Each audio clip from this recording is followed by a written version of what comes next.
Hey everyone, I'm Trevor, and today we are back at the San Diego Zoo to provide you with an ultimate guide for 2026. We're going to show you what there is to see and do, along with what you can eat, as well as provide you some updates on things that might have changed, such as parking, since you might have been here last. So let's get going. Let's start you off with some basics, and we're just going to cover the big one right up front. And why I say it's big is because it's brand new, and if you've been coming to the zoo for years, this may shock you and surprise you, but San Diego recently made the entire Balboa Park area paid parking, including the San Diego Zoo. And so if you're used to coming to the zoo and not having to pay parking, that has changed as of January. Once you arrive in the parking lot, I want you to be aware that there are poles throughout the parking lot with this sign on them that say paid parking. Now these things are a bit obscure, okay? There are not that many poles, and if you don't happen to park near one, you may not even notice it. But the zoo does require paid parking now. It is $16 per vehicle per day, or $44 for oversized vehicles. And City of San Diego residents can get that cut in half if you register online, but you have to be a City of San Diego resident, not even a San Diego County resident. Just the city gets half off, so that would be $8 for a regular vehicle or $22 for oversized. Zoo members, if you are a pass holder of the zoo, you will park free. You just need to register your license plate on their portal, on their website. So make sure that you look up how to do that. They do have some pay kiosks here in the park, but it's really early in them adopting this paid parking thing. So the kiosk wasn't working whenever I filmed it, but they do have kiosks. However, the majority of the people should probably just scan the QR code that is on the sign, or text the number that is listed on the sign as well, and then they'll be able to hook you up with how to pay for your parking. This is new, brand new. I mean, we're talking like a week old as of the time of filming this, and so a very new process I want you to be aware of. As far as some other basics go, here at the San Diego Zoo, typical zoo hours are going to be 9 a.m. to 5 p.m. There are events throughout the year that will push that closing time a little bit later, but 9 to 5 is pretty typical. You won't see many hours outside of that.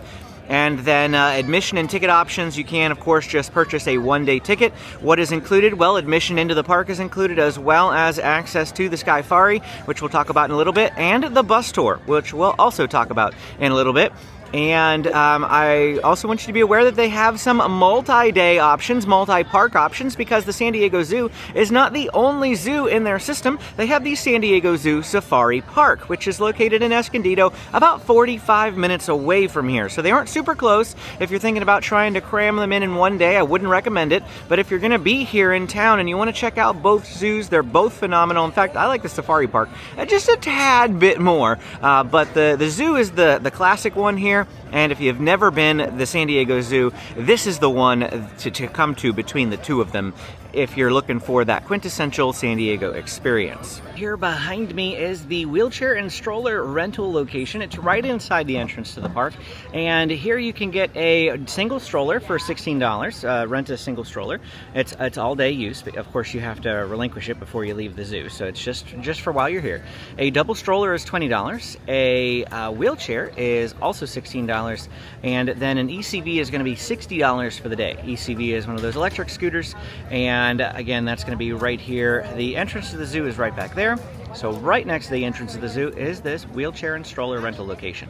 Now let's talk about rides at the San Diego Zoo. One of them is right here behind me, and you'll hopefully see it dock and take off while we're talking. This is the Skyfari aerial tram. This is a Von Roll sky bucket type ride, and there are two of them here in San Diego. So there's some of the oldest like sky bucket type rides in existence, and there's one here at the San Diego Zoo and one over at SeaWorld San Diego. And so this is the Skyfari.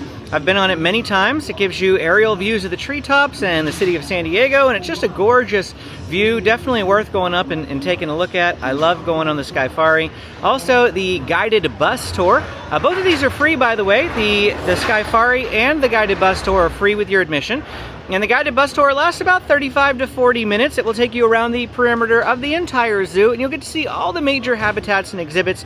If you pick the upper deck, you might be able to see some of the exhibits that are a little bit harder to see from the lower one because you're a little bit higher up, so I recommend doing that. Especially if walking is it's a scary thing for you. You're worried about all the hills and having to traverse this zoo because it's not flat. You may be most interested in the guided tour. I know my uncle went on the guided bus tour with us. He wanted to do that as opposed to walking all the pathways because he wasn't able to walk long distances super well. So definitely recommended the guided bus tour. The miniature train, there's a miniature train outside the zoo. We'll try to walk by that and get some footage of it. The Balboa Park miniature train costs $4.50 per person, and it's for ages 1 to 99. So if you're 100, I'm sorry, you're just out of luck. I think they're just trying to tell you that it doesn't matter how old you are, everybody can ride at the train. And that is $4.50 per person. It's a great add-on for kids. It's separate cost, of course, though it's not included with admission. And then the Balboa Park Carousel. There's also one outside the gates here. We'll try to show you that too. Put some footage of that in if it's running today. The price is $4 per ride, or 4 rides for $14. Just a brief interjection here to say that it does look like both the railroad and the carousel are weekends only and holidays. So these are not operated by the San Diego Zoo. They are just within easy walking distance, like right outside the entrance to the park. And these are operated by Balboa Park, and they are choosing to only run them on weekends and holidays. So check online for a schedule before you come over here. It's not that far from the entrance, but it's still it is a little bit of a walk. There used to be a hop-on, hop-off kangaroo bus, transportation bus that went around the zoo, but that has not been in operation for a couple of years now.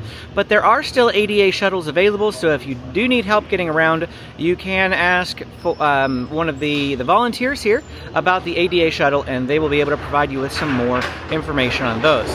That's just a quick overview of some of the ride options, ride and transportation here at the San Diego Zoo.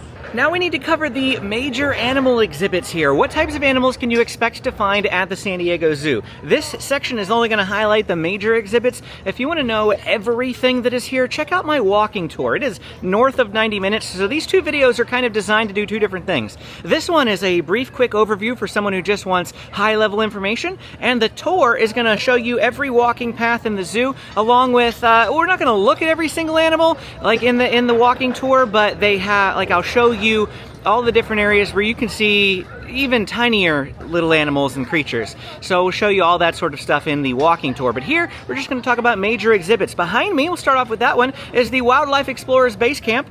Now, this was replaced to the children's area. There was like a playground here, and now they've got actually a ton of different animals. They still have a children's play area in there, definitely worth checking out. But they have 2 different buildings and 2 different levels on those buildings that have insects, and they've got bees, and cockroaches, spiders. There's also fish and lizards and things like that, aquatic type animals. And so definitely go and check out Wildlife Explorers Base Camp. They'll do different animal presentations in there. And in the kids area, specifically, there is like this water playground, water fountain play area, which is really great for kids in the hotter months. You definitely want to take them with a change of clothes into Wildlife Explorers Base Camp.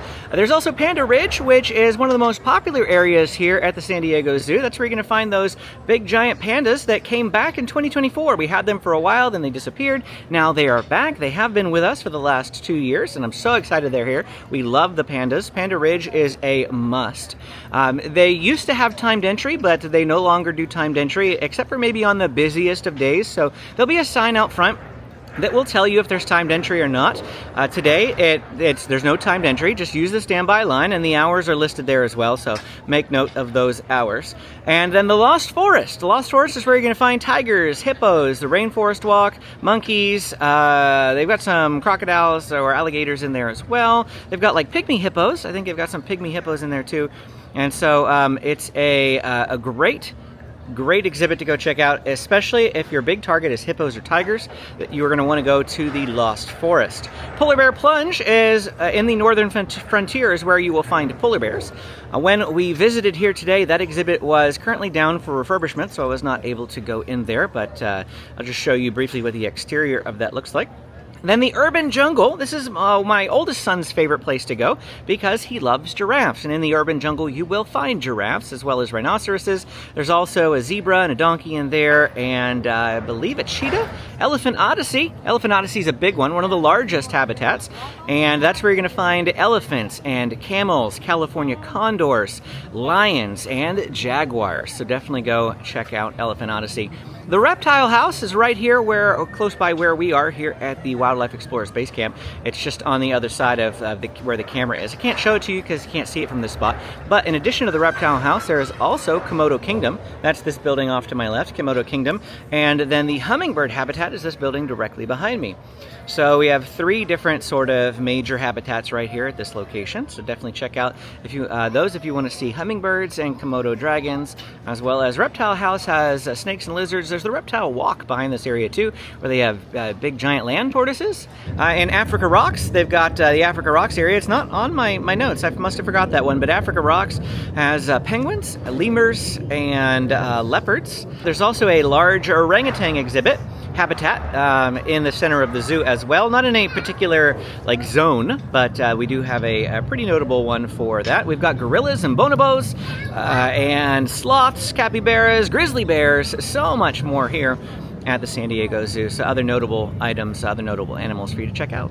Now let's talk about food. There are tons of different dining options here at the San Diego Zoo. Behind me is the Front Street Sweet Shack. Now, despite the name, it does not just have sweets. They actually sell chicken tenders and chicken sandwiches here as well. So definitely check this location out if you were looking for some good chicken tenders. Not just plain chicken tenders. They've got barbecue and Thai and things like that. So they've got different seasonal, seasoned type chicken tenders, not just plain old standard chicken tenders. There's also the Busy Bee Cafe if you're looking for burgers, pizza, corn dogs. That is near the Wildlife Explorers Base Camp.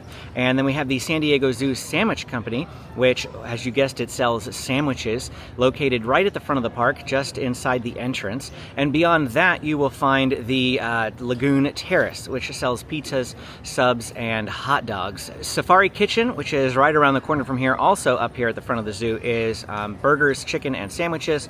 Sydney's Grill sells barbecues. They got some brisket sandwiches, and they've got pulled pork fries, really, really good. Love their pulled pork fries over at Sydney's Grill. That is near the urban jungle area. And then there's the Treetops Bistro.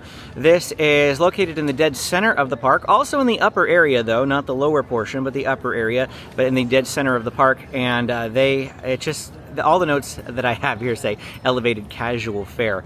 Right below the Treetops Bistro is Albert's Restaurant, and this is a full-service dining restaurant. We ate there once, and if I can find some footage from that, I'll put that in here. Ate there once. It's the only table service restaurant at the zoo. You should make reservations. That's recommended, but I don't think it's necessary. You could probably do walk-up. And then at the bottom of the hill, bottom of the elevator from the Treetops Bistro, you will find Huame Cafe. That's where you're going to find some Asian-inspired dishes. That's where I like to go because I can get some chicken teriyaki and some white rice, and it feels relatively healthy to me, in the grand scheme of all the food that you can get here. Sabertooth Mexican Grill is located in the Elephant Odyssey area, where you'll find elephants, and that is going to serve you tacos, burritos, and such. I think they had salads as well. I'm trying to remember what the sign said as we walked by there, but I'll put a picture of that sign in there. And then there are little carts all over the zoo as well. Things like Jungle Java, the Rocks Box, the Atori Hut. These types of places will sell pretzels and churros, Dippin' Dots, coffee, hot dogs, cotton candy, things like that, chips. They'll sell snacks. So there's food all over the place. Don't worry. Even if you're hungry, but you're not near a location that sells lunch, which the lunch places are pretty evenly spread about, I think they are. But even if you can't find one of those, there are plenty of snack options that will tide you over until you're able to get to one of those lunch or dinner destinations. Now let's go over my top tips for visiting the San Diego Zoo. If you are looking for a park map, you won't find them when you come in the entrance of the park. In fact, you will need to use the digital app, or you can scan the QR code and you can pull it up on their website. However, if you still want a physical map, here's a little tip for you. The location behind me, the tours and membership booth, which the entrance of the park is right over that way. So we are just inside the entrance. However, where they would used to have a stanchion of physical park maps, they no longer have those. Instead, you would have to go to the booth behind me to get a physical map. They still do hand them out, but it's a little harder to find them. Also, plan for hills when you are here. This zoo is not flat. There are a lot of ups and downs, and it is quite the workout to walk around. You can work around them. There is a central elevator in the center, and so you can, once you get to the bottom, take the elevator up and then choose a new path and work your way down. But most people will probably just want to go in a continuous circle, and so plan for ups and downs. If you're bringing a stroller or a wheelchair, keep that in mind. Pushing those uphill is going to be quite the challenge. It's doable. It's not impossible, but it will give you a workout. The person pushing anyway, of course. Time your day around animal activity, not when you want to get here. And so what do I mean by that? Well, the park opens at 9 a.m. and I actually recommend you get here relatively shortly after that. By the time it's afternoon, it's going to be quite a bit hotter, especially during the hotter months of the year. Even today, it's January 20th. And it is about 70 degrees right now. It's a little warm for January, but it's about 70 degrees at noon. It is pretty much noon on the dot, and the animals are going to be less active whenever it's hot, so I recommend getting here earlier in the day during the cooler times of the day so that you can experience the animals when they're up and moving around. In addition to using the app for a map, you can also use it for a schedule of events. Don't forget that. Make sure that you download the official San Diego Zoo app if you are planning a visit here. You can delete it when you leave. Don't worry about that, but I do highly recommend the app while you're visiting. Don't forget to bring a refillable water bottle. There are a lot of water fountains around, and they do hand out free cups of water. Even like if you go to a lunch or a dinner location, they will hand out free cups of water if you ask them for it, but they are very tiny cups. They're like in Dixie cup size cups. They're very small, and so I recommend bringing a refillable water bottle from home that you can just fill up constantly while you're here if you drink a lot of water like I do. Pack lighter than you might think. We've already established you'll be walking up a lot of hills. You don't really want to be dragging bulky backpacks and things like that around all day. You'll feel like you're literally hiking through like a mountainous, national forest or something. If you carry a big, large backpack around here, this is where strollers come in really handy because they can store all that stuff, like jackets and backpacks and water bottles. And so if you do have little ones, make sure you're bringing the stroller, not just to carry stuff, but also because strollers are going to be great when they get tired. They're inevitably going to get tired. Here comes the bus door. This is a pretty casual guide. Usually my guides are a bit more overproduced, but this one's more casual. We got a bus tour going by.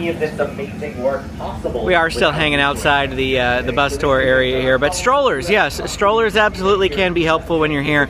When you bring little ones, if they're walking, they are going to get tired. I mean, imagine how tired you get going up and down those hills. If your kids walk, they're going to be tired. You're going to want a stroller for them. So I would say anybody under like 6 years old, definitely absolutely going to want a stroller with you here at the San Diego Zoo. I think we already established that you can rent strollers if you forget them at home. But if you're traveling from out of state, be aware that you can take strollers on the plane free of charge. They don't charge you for those.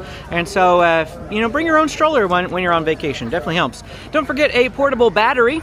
In your pocket, bring a portable battery, and that will keep your phone charged up if you're using the app for a map. And if you are taking video of the different animals and taking lots of photos and you're using navigation, GPS to get here, and your phone's gonna die. So make sure you have a battery, that way you don't get disconnected from your family. That way you have the GPS to get you back whenever you're done with the zoo and you can get back to wherever it is that you are staying. Definitely don't want to run out of phone battery. And that's it for our time here today at the San Diego Zoo, giving you an ultimate guide for 2026. If you enjoyed this video, don't forget to hit that like and subscribe button. If you still got questions, drop them in the comments below. I'm always happy to answer them. Click this video to check out that really long full walking tour if you want to see it. Thanks for watching, and we will see you again next time.